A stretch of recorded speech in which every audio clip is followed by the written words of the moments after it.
The Adventures of Pinocchio by Carlo Collodi continues.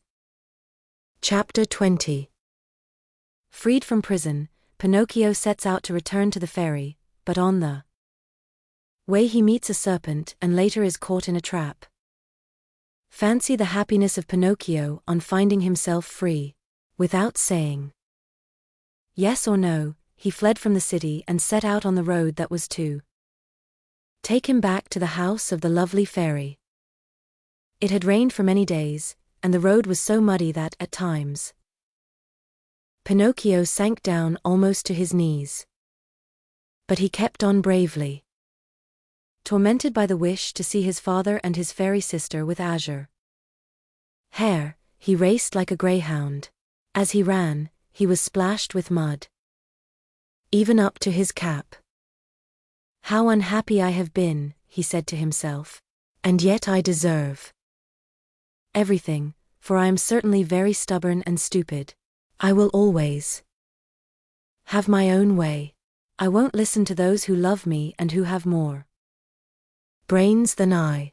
But from now on, I'll be different and I'll try to become a most obedient boy.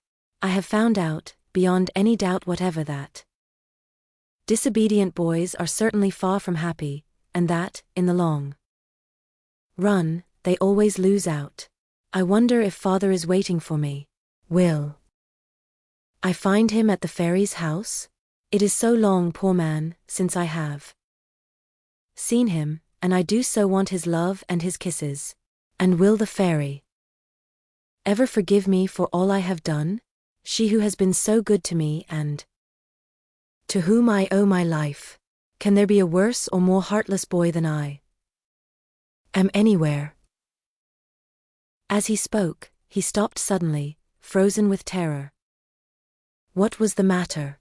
An immense serpent lay stretched across the road, a serpent with a bright green skin, fiery eyes which glowed and burned, and a pointed tail that smoked like a chimney. How frightened was poor Pinocchio! He ran back wildly for half a mile, and at last settled himself atop a heap of stones to wait for the serpent to go on his way and leave the road clear for him. He waited an hour, 2 hours, 3 hours, but the serpent was always there, and even from afar one could see the flash of his red eyes and the column of smoke which rose from his long pointed tail. Pinocchio, trying to feel very brave, walked straight up to him and said, in a sweet, soothing voice, "I beg your pardon, Mr. Serpent, would you be so kind as to step aside to let me pass?" He might as well have talked to a wall. The serpent never moved. Once more, in the same sweet voice, he spoke. "You must know, Mr. Serpent, that I am going home where my father is waiting for me. It is so long since I have seen him. Would you mind very much if I passed?"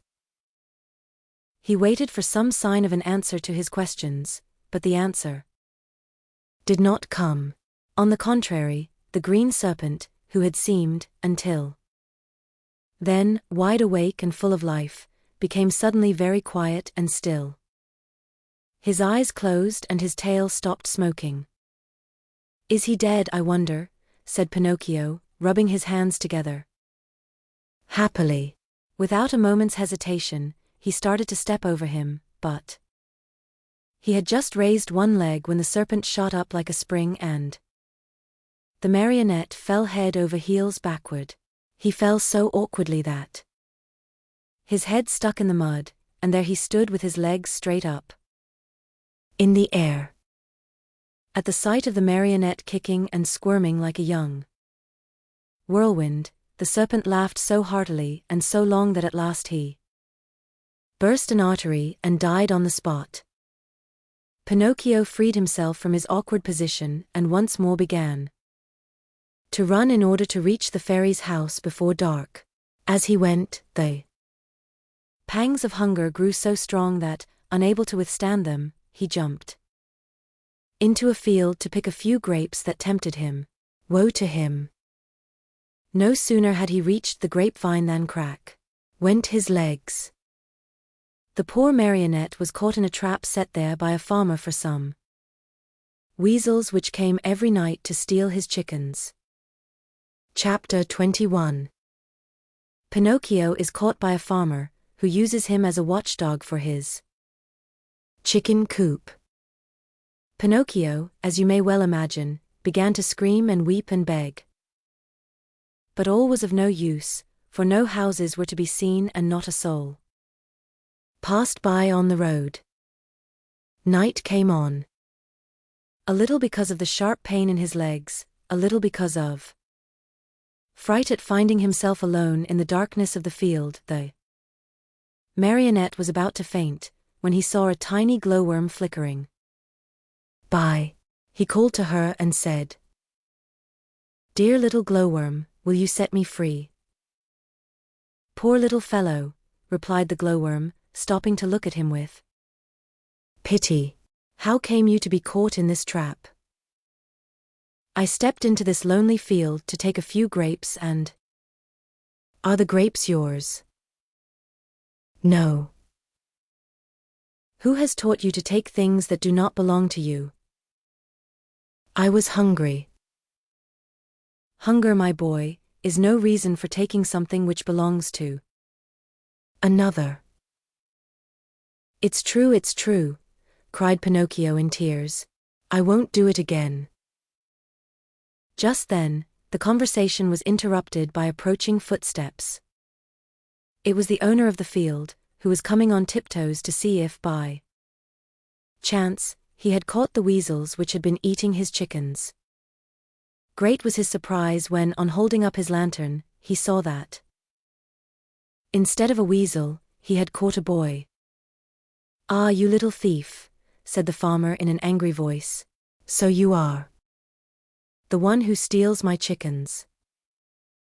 "Not I." No, cried Pinocchio, sobbing bitterly. "I came here only to take a very few grapes." "He who steals grapes may very easily steal chickens also. Take my word for it, I'll give you a lesson that you'll remember for a long while." He opened the trap, grabbed the marionette by the collar, and carried him to the house as if he were a puppy. When he reached the yard in front of the house, he flung him to the ground, put a foot on his neck, and said to him roughly, "It is late now and it's time for bed. Tomorrow we'll settle matters. In the meantime, since my watchdog died today, you may take his place and guard my henhouse."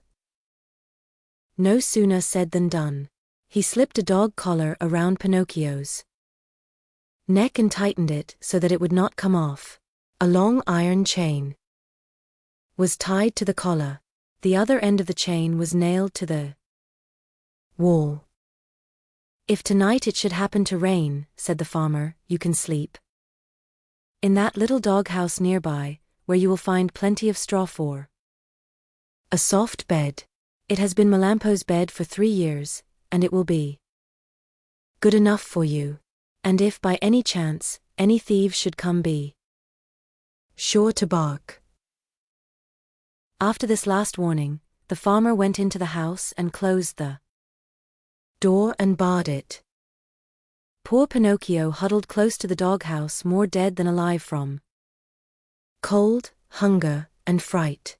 Now and again he pulled and tugged at the collar which nearly choked him and cried out in a weak voice, "I deserve it. Yes, I deserve it. I have been nothing but a truant and a vagabond. I have never obeyed anyone and I have always done as I pleased. If I were only like so many others and had studied and worked and stayed with my poor old father, I should not find myself here now in this field and in the darkness, taking the place of a farmer's watchdog. Oh, if I could start all over again. But what is done can't be undone, and I must be patient." After this little sermon to himself, which came from the very depths of his heart, Pinocchio went into the doghouse and fell asleep. Chapter 22. Pinocchio discovers the thieves and, as a reward for faithfulness, he regains his liberty. Even though a boy may be very unhappy, he very seldom loses sleep over his worries. The marionette, being no exception to this rule, slept on peacefully for a few hours till well along toward midnight, when he was awakened by strange whisperings and stealthy sounds coming from the yard. He stuck his nose out of the doghouse and saw 4 slender, hairy animals. They were weasels, small animals very fond of both eggs and chickens. One of them left her companions and, going to the door of the doghouse, said in a sweet voice, "Good evening, Melampo." "My name is not Melampo," answered Pinocchio. "Who are you then?" "I am Pinocchio." "What are you doing here?" "I'm the watchdog." "But where is Melampo? Where is the old dog who used to live in this house?" "He died this morning." "Died?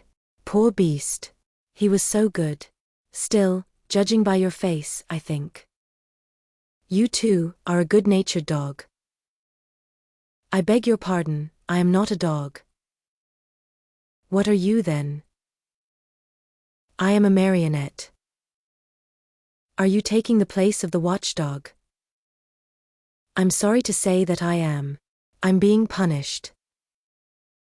"Well, I shall make the same terms with you that we had with the dead Melampo. I am sure you will be glad to hear them." "And what are the terms?" "This is our plan. We'll come once in a while, as in the past, to pay a visit to this henhouse, and we'll take away 8 chickens. Of these, 7 are for us, and 1 for you, provided of course that you will make believe you are sleeping and will not bark for the farmer." "Did Melampo really do that?" asked Pinocchio. "Indeed he did, and because of that we were the best of friends. Sleep away peacefully, and remember that before we go we shall leave you a nice fat chicken all ready for your breakfast in the morning. Is that understood?" "Even too well," answered Pinocchio, and shaking his head in a threatening manner, he seemed to say, "We'll talk this over in a few minutes, my friends." As soon as the 4 weasels had talked things over, they went straight to the chicken coop which stood close to the doghouse. Digging busily with teeth and claws, they opened the little door and slipped in. But they were no sooner in than they heard the door close with a sharp bang. The one who had done the trick was Pinocchio, who, not satisfied with that, dragged a heavy stone in front of it. That done, he started to bark. And he barked as if he were a real watchdog. Bow wow wow. Bow wow. The farmer heard the loud barks and jumped out of bed. Taking his gun, he leaped to the window and shouted, "What's the matter?" "The thieves are here," answered Pinocchio. "Where are they?" "In the chicken coop." "I'll come down in a second." And in fact, he was down in the yard in a twinkling and running toward the chicken coop. He opened the door, pulled out the weasels one by one, and after tying them in a bag, said to them in a happy voice, "You're in my hands at last. I could punish you now, but I'll wait. In the morning you may come with me to the inn, and there you'll make a fine dinner for some hungry mortal. It is really too great an honor for you, one you do not deserve. But, as you see, I am really a very kind and generous man, and I am going to do this for you." Then he went up to Pinocchio and began to pet and caress him. "How did you ever find them out so quickly? And to think that Melampo, my faithful Melampo, never saw them in all these years." The marionette could have told then and there all he knew about the Shameful contract between the dog and the weasels, but thinking of the dead dog, he said to himself, Melampo is dead. What is the use of accusing him? The dead are gone and they cannot defend themselves. The best thing to do is to leave them in peace. Were you awake or asleep when they came? Continued the farmer. I was asleep, answered Pinocchio, but they awakened me with their whisperings. One of them even came to the door of the doghouse and said to me, if you promise not to bark, we will make you a present of one of the chickens for your breakfast. Did you hear that? They had the audacity to make such a proposition as that to me. For you must know that, though I am a very wicked marionette full of faults, still I never have been, nor ever shall be, bribed. Fine boy, cried the farmer, slapping him on the shoulder in a friendly way. You ought to be proud of yourself. And to show you what I think of you are free from this instant. And he slipped the dog collar from his neck. Chapter 23. Pinocchio weeps upon learning that the lovely maiden with azure hair is dead. He meets a pigeon, who carries him to the seashore. He throws himself into the sea to go to the aid of his father. As soon as Pinocchio no longer felt the shameful weight of the dog collar around his neck, he started to run across the fields and meadows, and never stopped till he came to the main road that was to take him to the fairy's house. When he reached it, he looked into the valley far below him, and there he saw the wood where unluckily he had met the fox and the cat, and the tall oak tree where he had been hanged. But though he searched far and near, he could not see the house where the fairy with the azure hair lived. He became terribly frightened, and running as fast as he could, he finally came to the spot where it had once stood. The little house was no longer there. In its place lay a small marble slab, which bore this sad inscription: Here lies the lovely fairy with azure hair, who died of grief when abandoned by her little brother Pinocchio. The poor marionette was heartbroken at reading these words. He fell to the ground and, covering the cold marble with kisses, burst into bitter tears. He cried all night, and dawn found him still there, though his tears had dried and only hard, dry sobs shook his wooden frame. But these were so loud that they could be heard by the faraway hills. As he sobbed, he said to himself, Oh, my fairy, my dear, dear fairy, why did you die? Why did I not die? Who am so bad, instead of you, who are so good? And my father, where can he be? Please, dear fairy, tell me where he is, and I shall never, never leave him again. You are not really dead, are you? If you love me, you will come back, alive as before. Don't you feel sorry for me? I'm so lonely. If the two assassins come, they'll hang me again from the giant oak tree, and I will really die this time. What shall I do alone in the world? Now that you are dead and my father is lost, where shall I eat? Where shall I sleep? Who will make my new clothes? Oh, I want to die. Yes, I want to die. Oh, oh. Poor Pinocchio. He even tried to tear his hair, but as it was only painted on his wooden head, he could not even pull it. Just then a large pigeon flew far above him.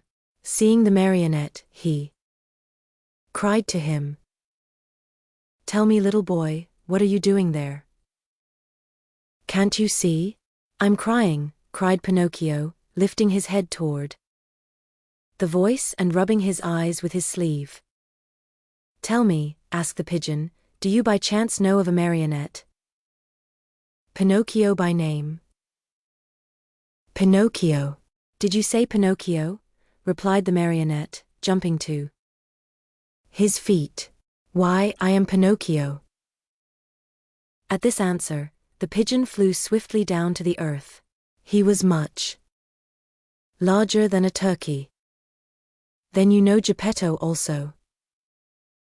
"Do I know him? He's my father, my poor dear father." "Has he, perhaps, spoken to you of me? Will you take me to him? Is he still alive? Answer me, please. Is he still alive?" "I left him 3 days ago on the shore of a large sea." "What was he doing?" "He was building a little boat with which to cross the ocean. For the last 4 months, that poor man has been wandering around Europe, looking for you. Not having found you yet, he has made up his mind to look for you in the New World, far across the ocean." "How far is it from here to the shore?" asked Pinocchio anxiously. "More than 50 miles. 50 miles? Oh dear pigeon, how I wish I had your wings. If you want to come, I'll take you with me." "How?" "Astride my back. Are you very heavy?" "Heavy? Not at all. I'm only a feather." "Very well." Saying nothing more, Pinocchio jumped on the pigeon's back and, as he settled himself, he cried out gaily, gallop on, my pretty steed. I'm in a great hurry." The pigeon flew away, and in a few minutes he had reached the clouds. The marionette looked to see what was below them. His head swam and he was so frightened that he clutched wildly at the pigeon's neck to keep himself from falling. They flew all day. Toward evening the pigeon said, "I'm very thirsty." "And I'm very hungry," said Pinocchio. "Let us stop a few minutes at that pigeon coop down there. Then we can go on and be at the seashore in the morning." They went into the empty coop, and there they found nothing but a bowl of water and a small basket filled with chickpeas. The marionette had always hated chickpeas. According to him, they had always made him sick, but that night he ate them with a relish.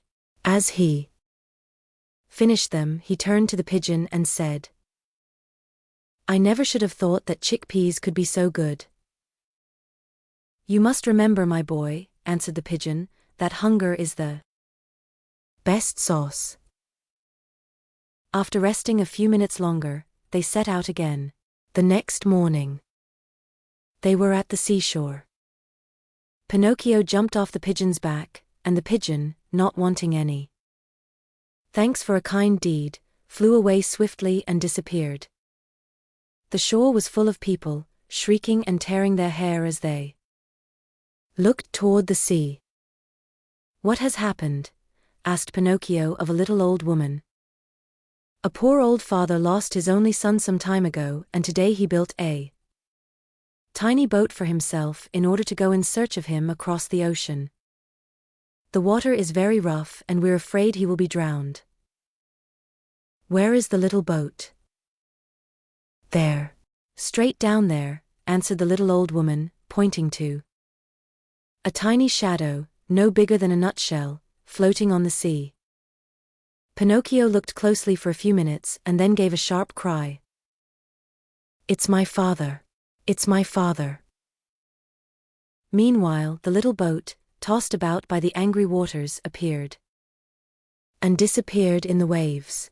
And Pinocchio, standing on a high rock, tired out with searching, waved to him with hand and cap and even with his nose. It looked as if Geppetto, though far away from the shore, recognized his son, for he took off his cap and waved also. He seemed to be trying to make everyone understand that he would come back if he were able, but the sea was so heavy that he could do nothing with his oars. Suddenly a huge wave came and the boat disappeared. They waited and waited for it, but it was gone. "Poor man," said the fisher folk on the shore, whispering a prayer as they turned to go home. Just then a desperate cry was heard. Turning around, the fisher folk saw Pinocchio dive into the sea and heard him cry out, "I'll save him! I'll save my father!" The marionette, being made of wood, floated easily along and swam like a fish in the rough water.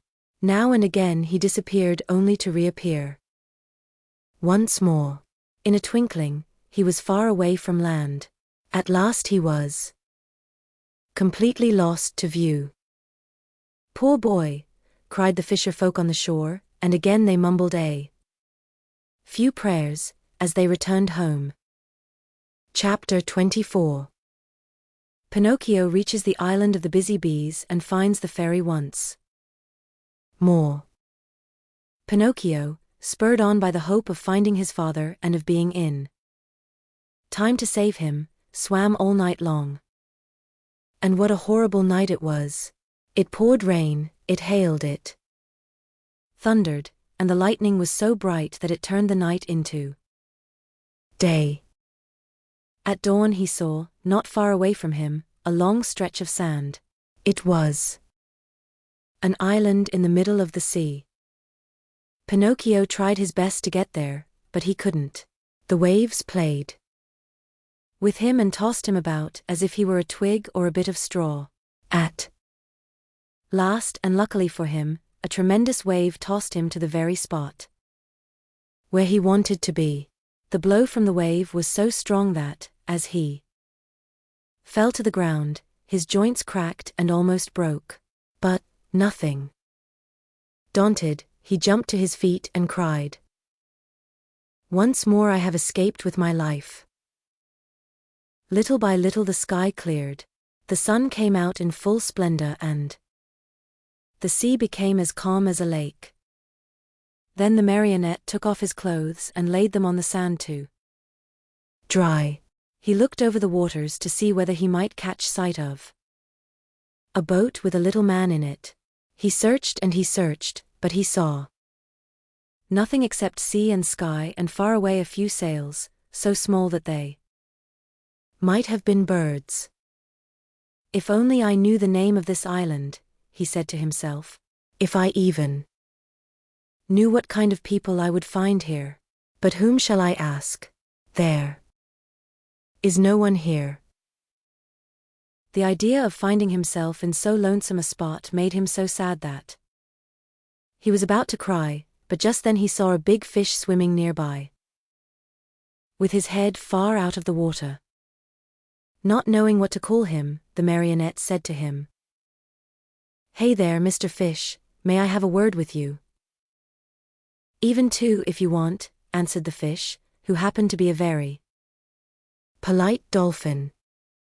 "Will you please tell me if, on this island, there are places where one may eat without necessarily being eaten?" "Surely there are," answered the dolphin. "In fact, you'll find one not far from this spot." "And how shall I get there?" "Take that path on your left and follow your nose. You can't go wrong." "Tell me another thing. You who travel day and night through the sea, did you not perhaps meet a little boat with my father in it?" "And who is your father?" "He is the best father in the world, even as I am the worst son that can be found." "In the storm of last night," answered the dolphin, "the little boat must have been swamped." "And my father?" "By this time, he must have been swallowed by the terrible shark which, for the last few days, has been bringing terror to these waters." "Is this shark very big?" asked Pinocchio, who was beginning to tremble with fright. "Is he big?" replied the dolphin.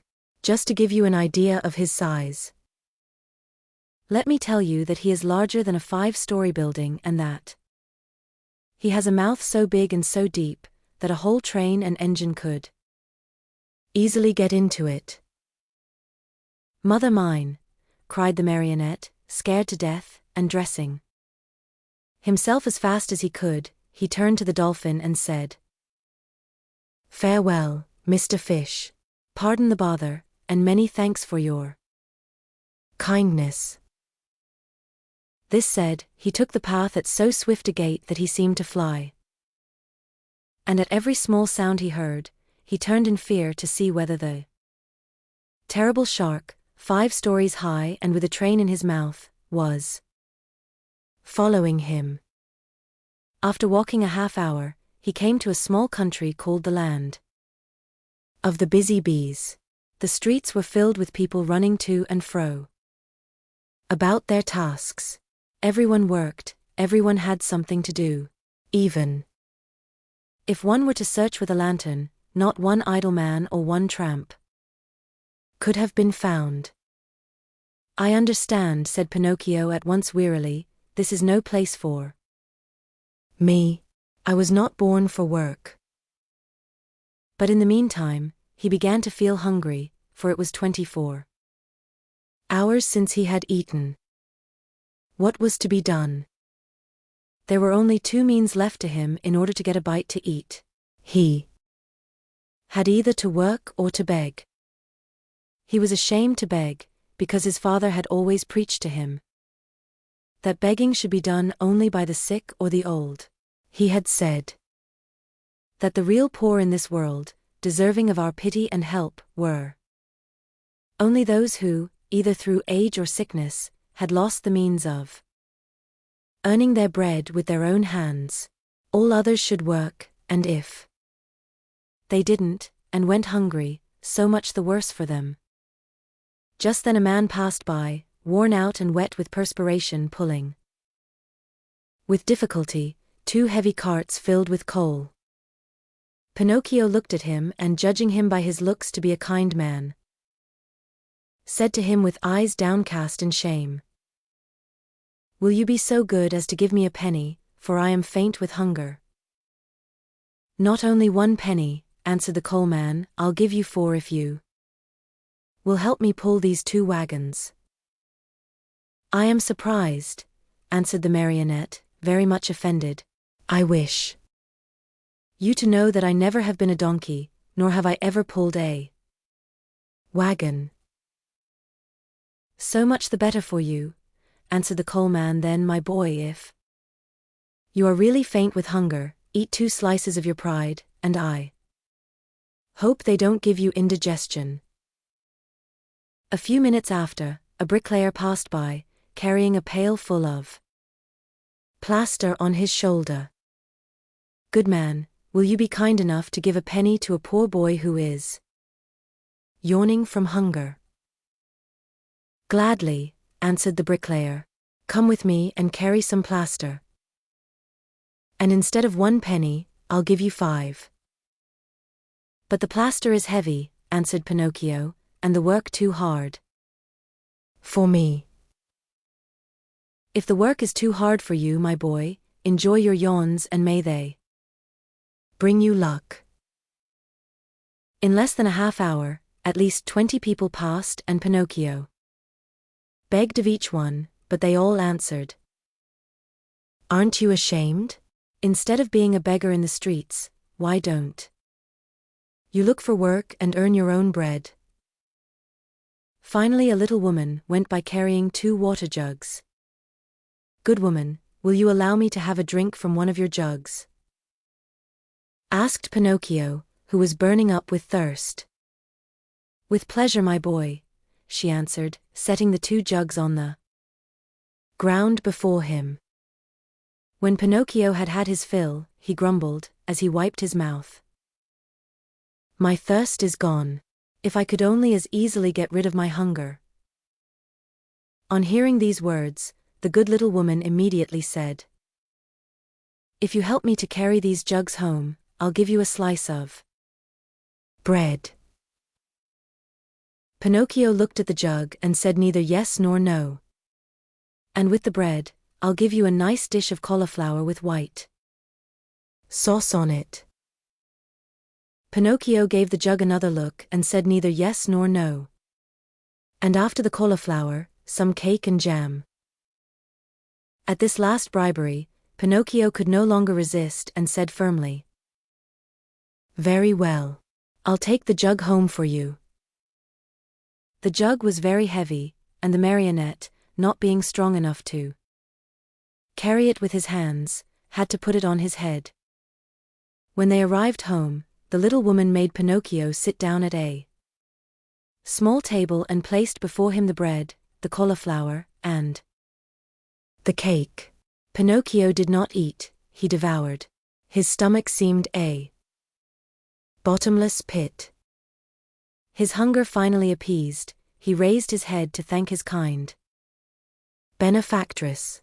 But he had not looked at her long when he gave a cry of surprise and sat there with his eyes wide open, his fork in the air, and his mouth filled with bread and cauliflower. "Why all this surprise?" asked the good woman, laughing. "Because," answered Pinocchio, stammering and stuttering, "because you look like you remind me of yes, the same voice, the same eyes, the same hair, yes, you also have the same azure hair she had. Oh, my little fairy, tell me that it is you. Don't make me cry any longer. If you only knew. I have cried so much, I have suffered so." And Pinocchio threw himself on the floor and clasped the knees of the mysterious little woman. Chapter 25. Pinocchio promises the fairy to be good and to study, as he is growing tired of being a marionette, and wishes to become a real boy. If Pinocchio cried much longer, the little woman thought he would melt away, so she finally admitted that she was the little fairy with azure hair. "You rascal of a marionette! How did you know it was I?" she asked, laughing.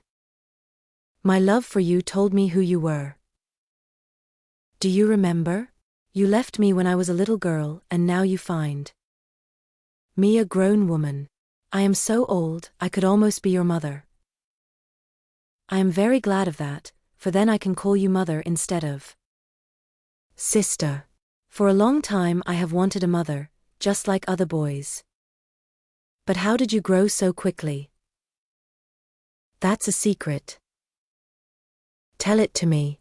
I also want to grow a little. Look at me. I have never grown higher than a penny's worth of cheese." "But you can't grow," answered the fairy. "Why not?" "Because marionettes never grow. They are born marionettes, they live marionettes, and they die marionettes." "Oh, I'm tired of always being a marionette," cried Pinocchio disgustedly. "It's about time for me to grow into a man as everyone else does." "And you will if you deserve it." "Really? What can I do to deserve it?" "It's a very simple matter. Try to act like a well-behaved child." "Don't you think I do?" "Far from it. Good boys are obedient, and you, on the contrary. And I never obey.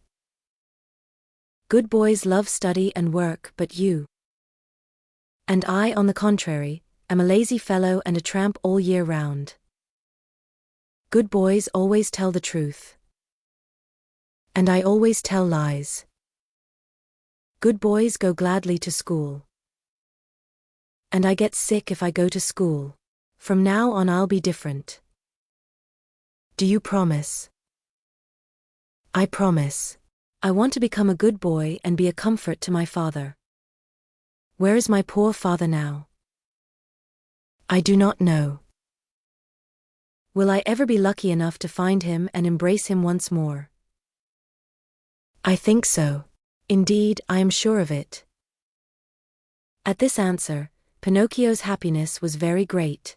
He grasped the fairy's hands and kissed them so hard that it looked as if he had lost his head.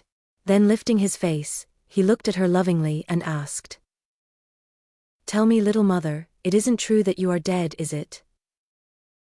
"It doesn't seem so," answered the fairy, smiling. If you only knew how I suffered and how I wept when I read here. Lies. I know it, and for that I have forgiven you. The depth of your sorrow made me see that you have a kind heart. There is always hope for boys with hearts such as yours, though they may often be very mischievous. This is the reason why I have come so far to look for you.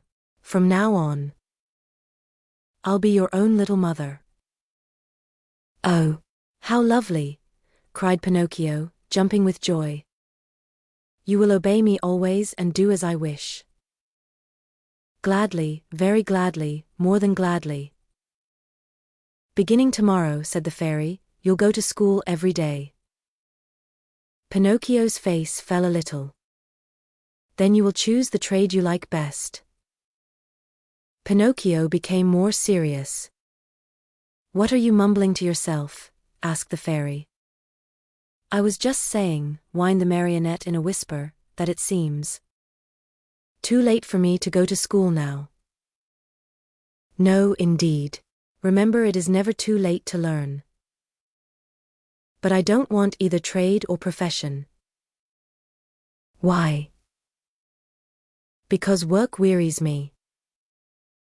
My dear boy, said the fairy, people who speak as you do usually end their days either in a prison or in a hospital. A man, remember, whether rich or poor, should do something in this world. No one can find happiness without work. Woe betide the lazy fellow. Laziness is a serious illness and one must cure it immediately, yes, even from early childhood. If not, it will kill you in the end. These words touched Pinocchio's heart. He lifted his eyes to his fairy and said seriously, I'll work, I'll study, I'll do all you tell me. After all, the life of a marionette has grown very tiresome to me and I want to become a boy, no matter how hard it is. You promise that, do you? Not. Yes, I promise, and now it is up to you. Chapter 26. Pinocchio goes to the seashore with his friends to see the terrible shark. In the morning, bright and early, Pinocchio started for school. Imagine what the boys said when they saw a marionette enter the classroom. They laughed until they cried. Everyone played tricks on him.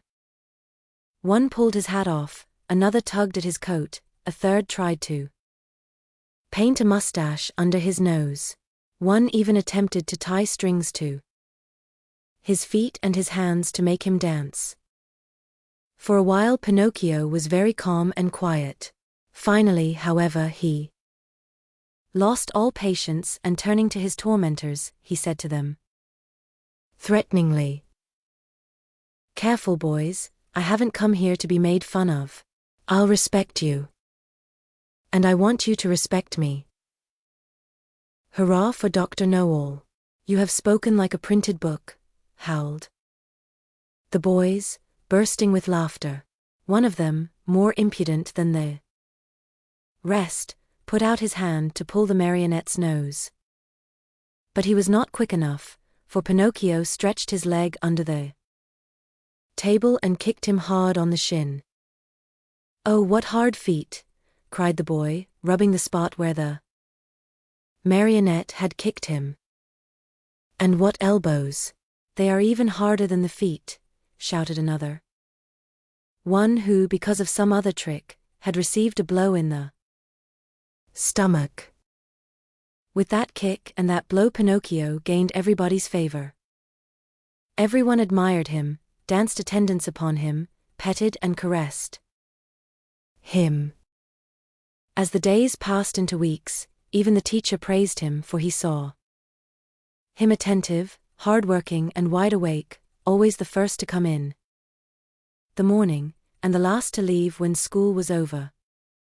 Pinocchio's only fault was that he had too many friends. Among these were many well-known rascals, who cared not a jot for study or for success. The teacher warned him each day, and even the good fairy repeated to him many times. Take care, Pinocchio. Those bad companions will sooner or later make you lose your love for study. Some day they will lead you astray. There's no such danger, answered the marionette, shrugging his shoulders and pointing to his forehead as if to say, I'm too wise. So it happened that one day, as he was walking to school, he met some boys who ran up to him and said, Have you heard the news? No. A shark as big as a mountain has been seen near the shore. Really? I wonder if it could be the same one I heard of when my father was drowned. We are going to see it. Are you coming? No, not I. I must go to school. What do you care about school? You can go there tomorrow. With a lesson. More or less, we are always the same donkeys. And what will the teacher say? Let him talk. He is paid to grumble all day long. And my mother? Mothers don't know anything, answered those scamps. Do you know what I'll do? Said Pinocchio. For certain reasons of mine, I too want to see that shark, but I'll go after school. I can see him then as well as now. Poor simpleton, cried one of the boys. Do you think that a fish of that size will stand there waiting for you? He turns and off he goes. And no one will ever be the wiser. How long does it take from here to the shore? Asked the marionette. 1 hour there and back. Very well then. Let's see who gets there first, cried Pinocchio. At the signal, the little troop, with books under their arms, dashed across the fields. Pinocchio led the way, running as if on wings, the others following as fast as they could. Now and again, he looked back and seeing his followers hot and tired, and with tongues hanging out, he laughed out heartily. Unhappy boy! If he had only known then the dreadful things that were to happen to him on account of his disobedience. Chapter 27. The great battle between Pinocchio and his playmates. One is wounded. Pinocchio is arrested. Going like the wind, Pinocchio took but a very short time to reach the shore. He glanced all about him, but there was no sign of a shark. The sea was as smooth as glass. Hey there, boys. Where's that shark? He asked, turning to his playmates. He may have gone for his breakfast, said one of them, laughing. Or perhaps he went to bed for a little nap, said another, laughing. Also, from the answers and the laughter which followed them, Pinocchio understood that the boys had played a trick on him. What now? He said angrily to them. What's the joke? Oh, the joke's on you, cried his tormentors, laughing more heartily than ever, and dancing gaily around the marionette. And that is that we have made you stay out of school to come with us. Aren't you ashamed of being such a goody-goody, and of studying so hard? You never have a bit of enjoyment. And what is it to you if I do study? What does the teacher think of us, you mean? Why? Don't you see? If you study and we don't, we pay for it. After all, it's only fair to look out for ourselves. What do you want me to do? Hate school and books and teachers, as we all do. They are your worst enemies, you know, and they like to make you as unhappy as they can. And if I go on studying, what will you do to me? You'll pay for it. Really, you amuse me, answered the marionette, nodding his head. Hey, Pinocchio, cried the tallest of them all, that will do. We are tired of hearing you bragging about yourself, you little turkey cock. You may not be afraid of us, but remember we are not afraid of you either. You are alone, you know, and we are 7. Like the 7 sins, said Pinocchio, still laughing. Did you hear that? He has insulted us all. He has called us sins. Pinocchio, apologize for that, or look out. Cuckoo, said the marionette, mocking them with his thumb to his nose. You'll be sorry. Cuckoo. We'll whip you soundly. Cuckoo. You'll go home with a broken nose. Cuckoo. Very well then. Take that, and keep it for your supper, called out the boldest of his tormentors. And with the words, he gave Pinocchio a terrible blow on the head. Pinocchio answered with another blow, and that was the signal for the beginning of the fray. In a few moments, the fight raged hot and heavy on both sides. Pinocchio, although alone, defended himself bravely.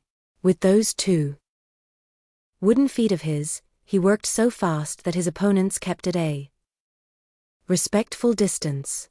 Wherever they landed, they left their painful mark.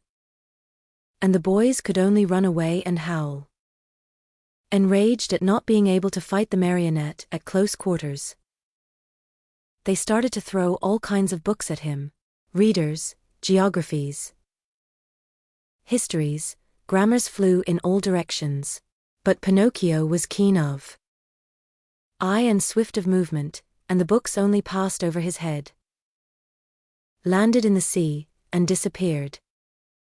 The fish, thinking they might be good to eat, came to the top of the water in great numbers. Some took a nibble, some took a bite, but no sooner had they tasted a page or 2, than they spat them out with a wry face, as if to say, "What a horrid taste! Our own food is so much better." Meanwhile, the battle waxed more and more furious. At the noise, a large crab crawled slowly out of the water, and with a voice that sounded like a trombone suffering from a cold, he cried out, "Stop fighting, you rascals! These battles between boys rarely end well. Trouble is sure to come to you." Poor crab!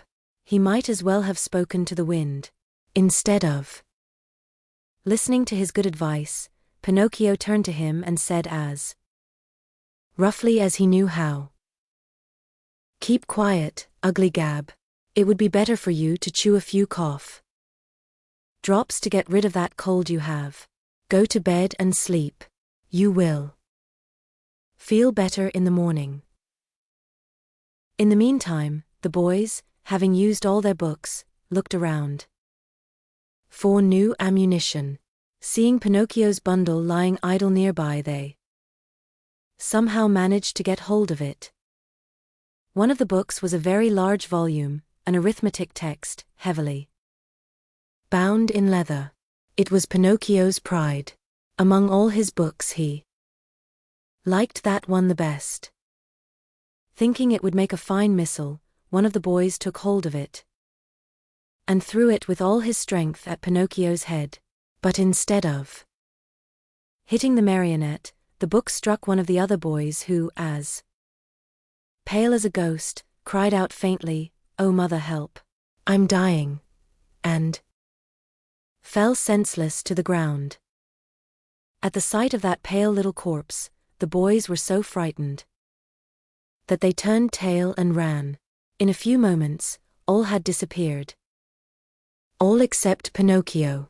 Although scared to death by the horror of what had been done, he ran to the sea and soaked his handkerchief in the cool water, and with it bathed the head of his poor little schoolmate.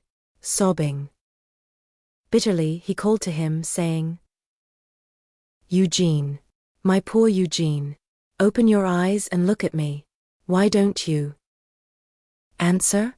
I was not the one who hit you, you know. Believe me, I didn't do it.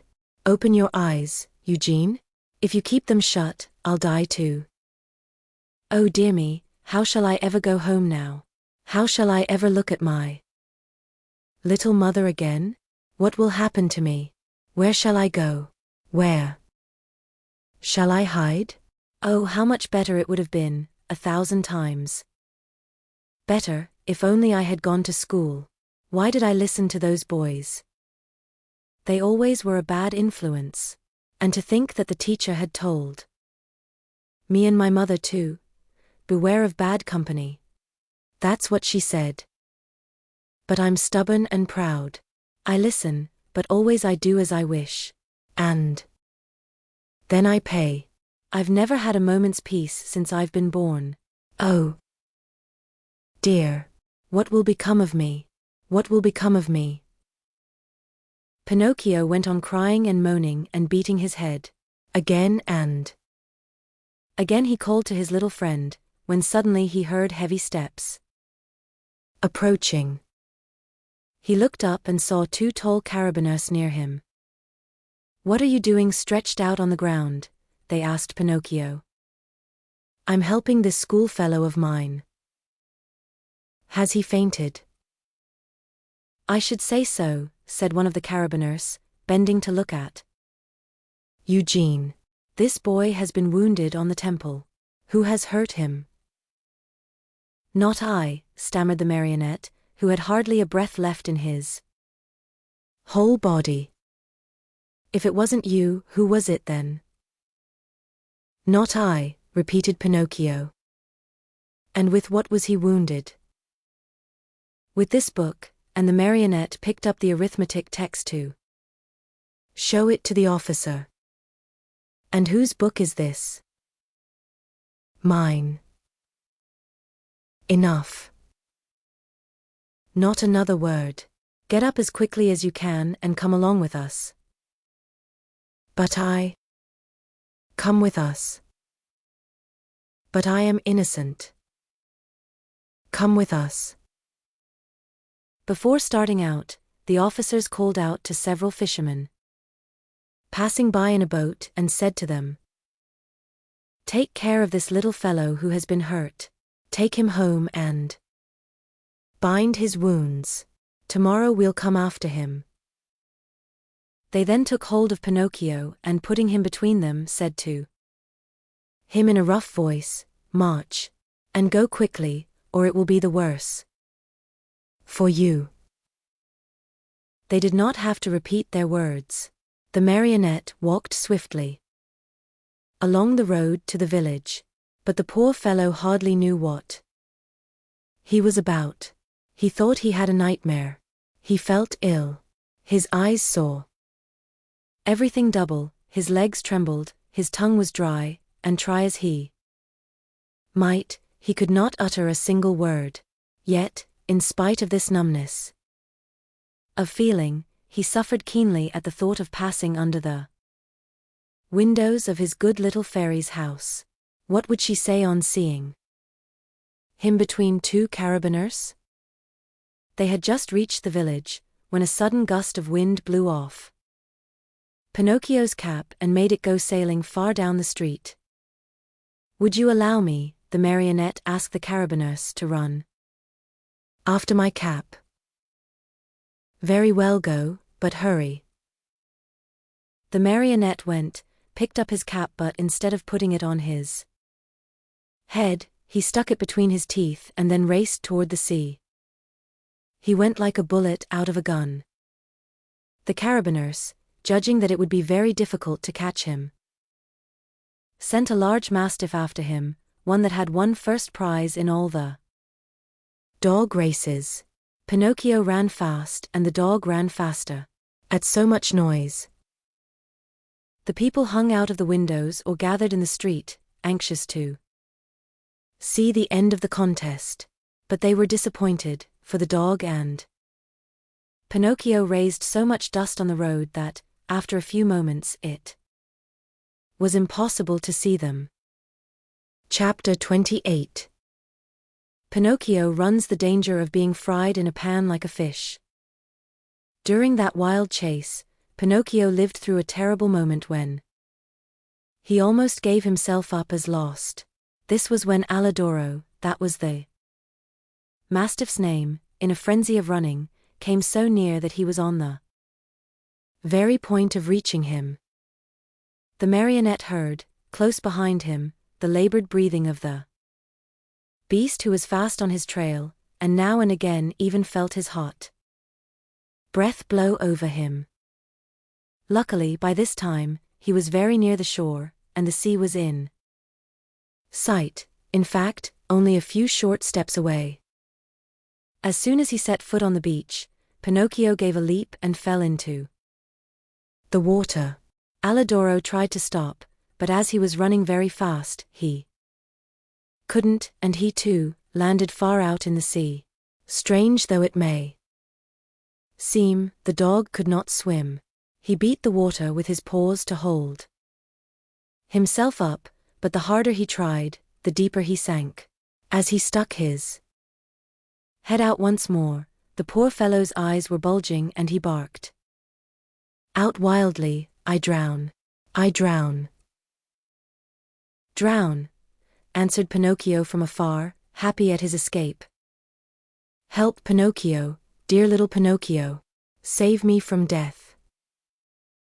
At those cries of suffering, the marionette, who after all had a very kind heart, was moved to compassion. He turned toward the poor animal and said to him, "But if I help you, will you promise not to bother me again by running after me?" "I promise. I promise. Only hurry, for if you wait another second, I'll be dead and gone." Pinocchio hesitated still another minute. Then, remembering how his father had often told him that a kind deed is never lost, he swam to Alidoro and, catching hold of his tail, dragged him to the shore. The poor dog was so weak he could not stand. He had swallowed so much salt water that he was swollen like a balloon. However, Pinocchio, not wishing to trust him too much, threw himself once again into the sea. As he swam away, he called out, "Goodbye, Alidoro, good luck and remember me to the family." "Goodbye, little Pinocchio," answered the dog. "1,000 thanks for having saved me from death. You did me a good turn, and in this world, what is given is always returned. If the chance comes, I shall be there." Pinocchio went on swimming close to shore. At last he thought he had reached a safe place. Glancing up and down the beach, he saw the opening of a cave out of which rose a spiral of smoke. In that cave, he said to himself, there must be a fire. So much the better. I'll dry my clothes and warm myself, and then well. His mind made up, Pinocchio swam to the rocks, but as he started to climb, he felt something under him lifting him up higher and higher. He tried to escape, but he was too late. To his great surprise, he found himself in a huge net, amid a crowd of fish of all kinds and sizes who were fighting and struggling desperately to free themselves. At the same time, he saw a fisherman come out of the cave, a fisherman so ugly that Pinocchio thought he was a sea monster. In place of hair, his head was covered by a thick bush of green grass. Green was the skin of his body, green were his eyes, green was the long, long beard that reached down to his feet. He looked like a giant lizard with legs and arms. When the fisherman pulled the net out of the sea, he cried out joyfully, "Blessed Providence! Once more I'll have a fine meal of fish." "Thank heaven I'm not a fish," said Pinocchio to himself, trying with these words to find a little courage. The fisherman took the net and the fish to the cave, a dark, gloomy, smoky place. In the middle of it, a pan full of oil sizzled over a smoky fire, sending out a repelling odor of tallow that took away one's breath. "Now, let's see what kind of fish we have caught today," said the green fisherman. He put a hand as big as a spade into the net and pulled out a handful of mullets. "Fine mullets these," he said, after looking at them and smelling them. "With pleasure." After that, he threw them into a large empty tub. Many times he repeated this performance. As he pulled each fish out of the net, his mouth watered with the thought of the good dinner coming. And he said, "Fine fish, these bass. Very tasty, these whitefish. Delicious flounders, these. What splendid crabs. And these dear little anchovies with their heads still on." As you can well imagine, the bass, the flounders, the whitefish, and even the little anchovies all went together into the tub to keep the mullets company. The last to come out of the net was Pinocchio. As soon as the fisherman pulled him out, his green eyes opened wide with surprise, and he cried out in fear, "What kind of fish is this? I don't remember ever eating anything like it." He looked at him closely, and after turning him over and over, he said at last, "I understand. He must be a crab." Pinocchio, mortified at being taken for a crab, said resentfully, "What nonsense! A crab indeed! I am no such thing. Beware how you deal with me. I am a marionette, I want you to know." "A marionette?" asked the fisherman. "I must admit that a marionette fish is, for me, an entirely new kind of fish. So much the better. I'll eat you with greater relish." "Eat me? But can't you understand that I'm not a fish? Can't you hear that I speak and think as you do?" "It's true," answered the fisherman, "but since I see that you are a fish, well able to talk and think as I do, I'll treat you with all due respect. And that is that, as a sign of my particular esteem, I'll leave to you the choice of the manner in which you are to be cooked. Do you wish to be fried in a pan, or do you prefer to be cooked with tomato sauce?" "To tell you the truth," answered Pinocchio, "if I must choose, I should much rather go free so I may return home." "Are you fooling? Do you think that I want to lose the opportunity to taste such a rare fish? A marionette fish does not come very often to these seas. Leave it to me. I'll fry you in the pan with the others. I know you'll like it. It's always a comfort to find oneself in good company." The unlucky marionette, hearing this, began to cry and wail and beg. With tears streaming down his cheeks, he said, "How much better it would have been for me to go to school. I did listen to my playmates, and now I am paying for it. Oh, oh, oh." And as he struggled and squirmed like an eel to escape from him, the green fisherman took a stout cord and tied him hand and foot, and threw him into the bottom of the tub with the others. Then he pulled a wooden bowl full of flour out of a cupboard and started to roll the fish into it, one by one. When they were white with it, he threw them into the pan. The first to dance in the hot oil were the mullets, the bass followed, then the whitefish, the flounders, and the anchovies. Pinocchio's turn came last. Seeing himself so near to death, and such a horrible death, he began to tremble so with fright that he had no voice left with which to beg for his life. The poor boy beseeched only with his eyes, but the green fisherman, not even noticing that it was he, turned him over and over in the flour, until he looked like a marionette made of chalk. Then he took him by the head and... Chapter 29. Pinocchio returns to the fairy's house, and she promises him that, on the